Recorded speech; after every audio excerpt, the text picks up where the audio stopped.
To training and test set. I already told you that the training set and the test set, they should not overlap. They should be as independent as possible. And with the training data or training data set, we can make many models and we can test each of these models one by one based on unseen data in the test set.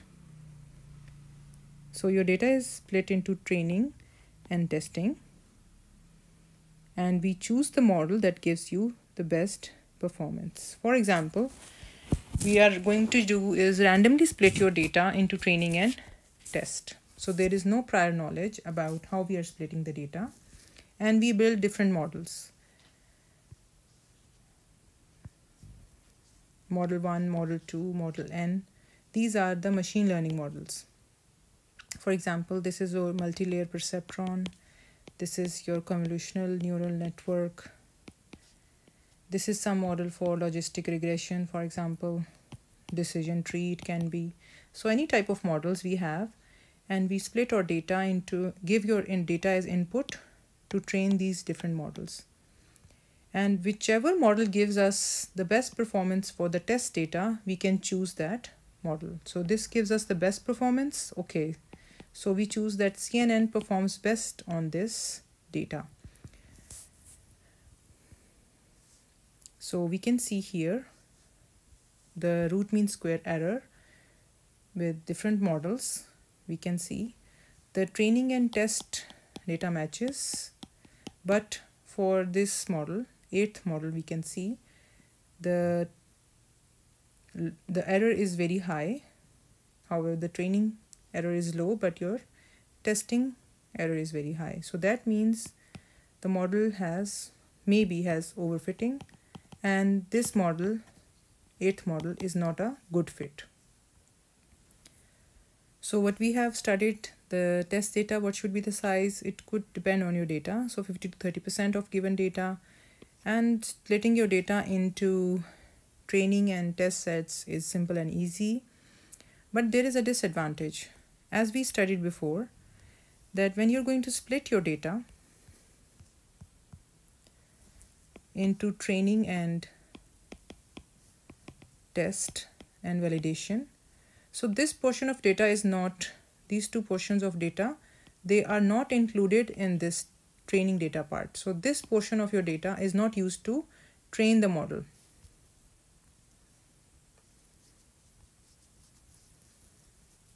When we are doing the splitting concept for training and testing, for example, so our data is partitioned in such way that this data sample, these data samples in the testing data are not used for the training. So we are wasting your data.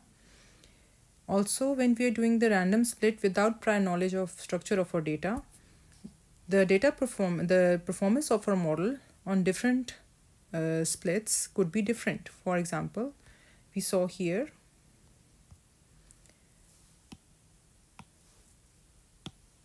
that this split, the 8th split here, the testing performance was very bad. So we don't know how the data was split.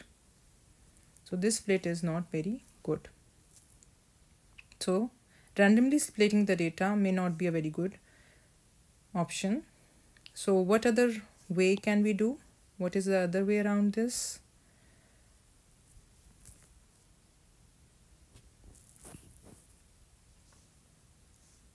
Data wastage and random slip concept. So first split, basically your data, whole of your data is split into training and test set, and this is experiment setting 1.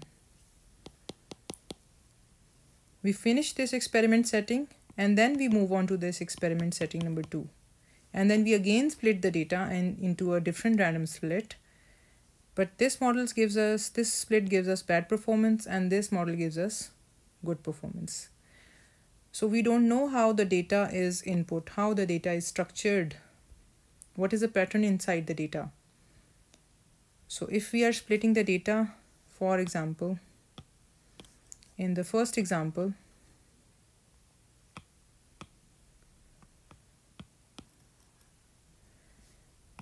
we had a good split. In this first split we had bad performance, but in the second split we had good performance. But because this is random split, we don't know which is the best split. So the other way around this is we can use cross-validation to address the problem of wastage of data and unknown performance.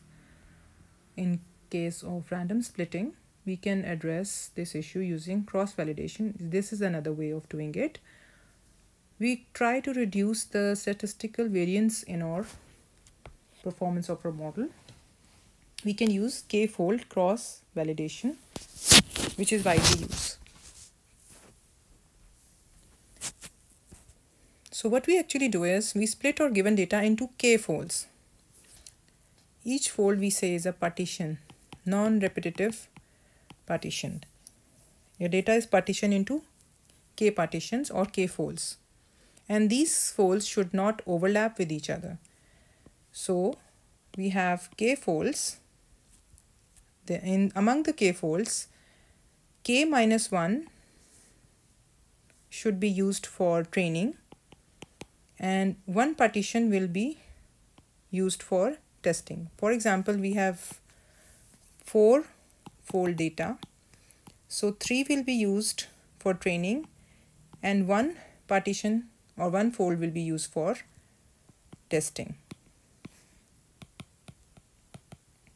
This is k-fold cross-validation. 4-fold cross-validation example, set 1, they are independent of each other. They are different settings of experiment. This is experiment setting 1, then again partition using this, then again partition using this, and this is your final partition, 4th partition.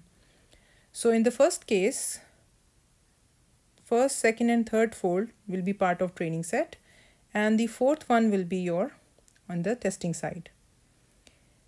For the second one, we can see here that the 3rd fold is in the testing and the rest are in the training set. Finally, we can see that on the testing side, all of the folds or the partitions appear at least once in your test side. And your training also includes fold 1, fold 2, fold 3, all of the partition and fold 4th. So first you divide or partition your data into folds, and then you create different sets of your data. And then finally we choose a model by the average performance of 4 sets. Let's see what this means. So we test our model, first training set, fold 1, 2 and 3. This one, we put this into the input, into different models, and then see, first train it using training data and then test it using model 4th. Similarly, and measure the performance. For example, here we are measuring the performance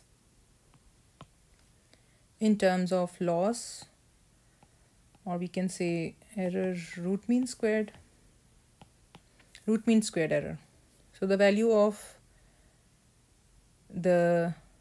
for model 1, for the set 1, what is the set 1? Fold 1, 2 and 3 is the training data, and fold 4th are your testing data.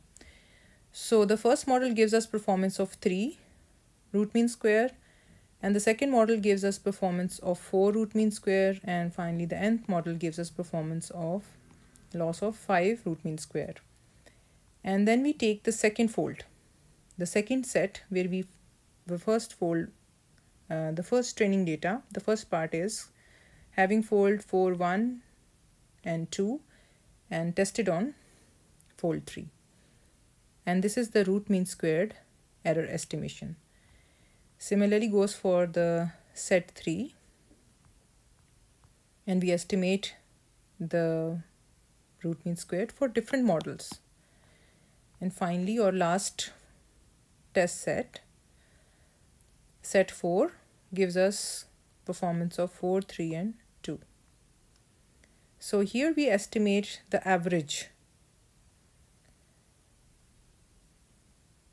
So what is the average?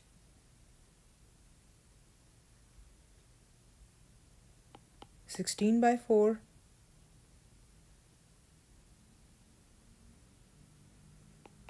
(10 by 4) and 12 by 4. In this example, which gives us the smallest value, because root mean squared error is negatively rooted, and the lower the value, the better it is. So this gives us the lowest value of our average performance for different sets. For these 4 sets, the average performance, this model gives us the best performance, lowest value. So we select this model number 2 as our best model for this data.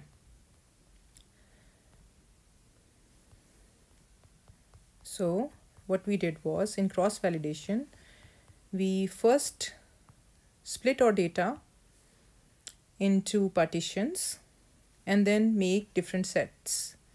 The set 1, and you can see that your test set will have at least one time your data will appear in your test set, and all the data will appear in your training set. So no data is wasted here. And then finally we estimate based on the average performance of a model and choose that model among different models, which gives us the best average performance for different sets. So the concept of cross-validation is that first you are going to divide your data into k subsets or k folds, and the process is repeated k times. If you have 4 subsets, we repeated the test 4 times. Each time one of the k subsets is used as the test set, and the other k-1 are used to put together to form the training set, and average across all k trials is computed. Therefore, the variance is reduced as k is increased. The advantage is that it is less dependent on how the data gets divided. So there is no random splitting. Your data is used, all of your data is used in the training and in your test set.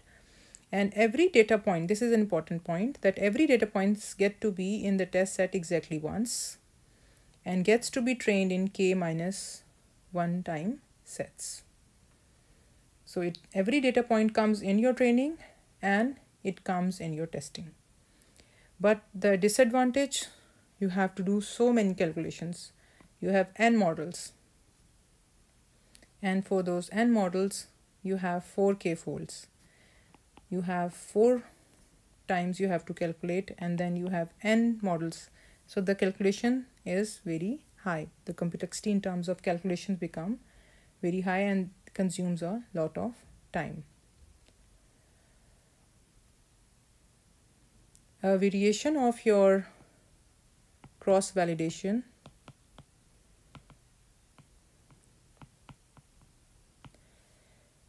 so we don't fix the folds, or we do the random division. So regular cross-validation is split into folds and then shuffle the folds, right?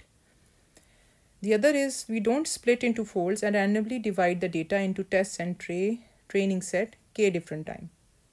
So your data can appear more than once in your testing and your training. To randomly divide your data into k times and then do the experiment. And then choose that test splitting, which gives us the average performance, best average performance. Another approach is leave one out cross-validation. Extreme case of k-fold cross-validation. So if we have a data size of set n, set is k is equal to n. Every data point except one is used for training and the remaining one is used for testing. Not at all recommended. And we repeat the experiment n times. So we have size of data is 1, 2,